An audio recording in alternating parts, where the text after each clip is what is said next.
আখিতে মাৰিম পাক বিচাৰি আনিম খাক মোৰ নিচিনা নাপাবি মোৰ বুকুতে সোমাই থাক ৰূপতে মায়াৰ জাল হাতে কামে hello everyone good morning welcome to my YouTube channel मैं अम्बिकाई पुनर्बार मोर यूट्यूब चैनल अम्बिका डेकाले आपनाक स्वागतम जानाइছো आशा करूँ आपनालोक भाले आछे आमारो ভাল আৰু এতিয়া 10টা মানে বাজিলে চাগে मोर ब्लॉगটো स्टार्ट দিতে দেৰিয়ে হ'ল বলক তেন্তে আজি ভিডিওটো আৰম্ভ কৰোঁ আজি মই আপোনালোকলে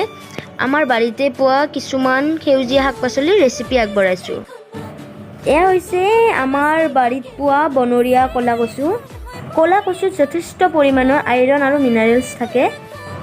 ই যথেষ্ট হেলদি হয় এটা কথা মন কৰিব আপোনালোকে ৰ'দ পৰা আৰু চাফা জাগাৰ কলা কচুৱে ব্যৱহাৰ কৰিব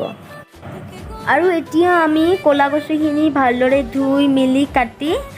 লৈ তাত কুকাৰ এটাৰ ভিতৰত দি দিছোঁ আৰু তাত দি দিছোঁ মিক্স দাইল আৰু বৰটেকেৰাৰ আৰু দিছোঁ জলকীয়া 4টামান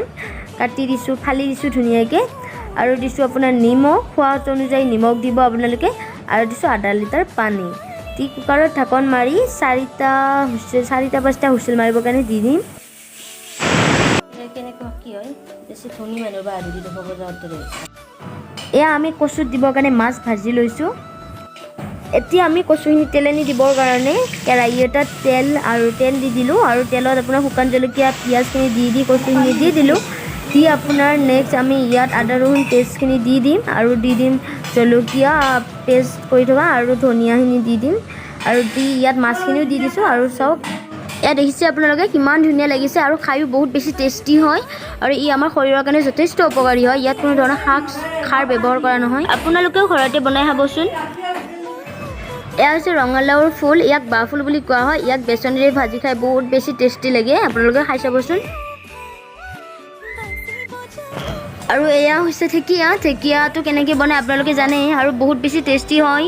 জানেও খাই পাইছে নিশ্চয় আৰু এয়া হৈছে মেচেণ্ডেৰী ই আপোনাৰ পেটৰ কাৰণে খুব বেছি ভাল হয় আৰু উচ্চ ৰক্তচাপৰ কাৰণে ই বহুত বেছি ভাল হয়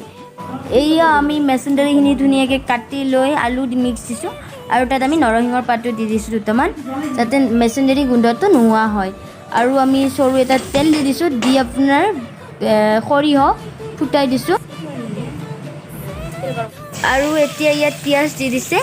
আৰু এইখিনি একচুৱেলি মোৰ ভাত আঞ্জা হোৱাৰ পিছত মায়ে বনাইছিলে আৰু সেইকাৰণে বস্তুখিনি বেছি মানে ডিচিপ্লিনত নাই আৰু শাকজাতীয় আহাৰ সদায় দিনত খাব লাগে চ' সেইটো কাৰণে আমাৰ দুপৰীয়া সাজত খোৱা যায় আৰু শাকজাতীয় আহাৰ বেছিভাগ আমাৰ মায়ে বনায় আৰু এতিয়া ইয়াত কেঁচা জলকীয়া নৰসিংহৰ পাতকেইটা দি দিছে আৰু সঁচাকৈ খাই বহুত বেছি ভাল লাগে কিন্তু আপুনি যদি প্ৰথমবাৰৰ কাৰণে খাইছে আপোনাৰ ভাল নালাগিব কিন্তু লাহে লাহে খাওঁতে আপোনাৰ ভাল লগা হৈ যাব চ' এইবিলাক খাব লাগে একচুৱেলি শাক পাচলি আমাৰ স্বাস্থ্যৰ কাৰণে বহুত বেছি উপকাৰী হয় চ' খাব লাগে এইটো কোনো ধৰণৰ ঔষধ নিদিয়ে আৰু সেউজীয়া শাক পাচলি খোৱাৰ ফলত আমাৰ ৰোগ প্ৰতিৰোধ ক্ষমতাও বৃদ্ধি হয় আৰু যিহেতু এতিয়া ৰাজ্যত ক'ভিড-19ৰ প্ৰকোপ যথেষ্ট বৃদ্ধি পাই গৈছে চ' আমি যদি শাক চব্জি এইবোৰ খুব ভালকৈ খাওঁ তেতিয়াহ'লে আমাৰ ৰোগ প্ৰতিৰোধ ক্ষমতা বৃদ্ধি পাব আৰু তেতিয়া আমি ৰোগৰ বিৰুদ্ধে যুঁজিবলৈ সক্ষম হ'ম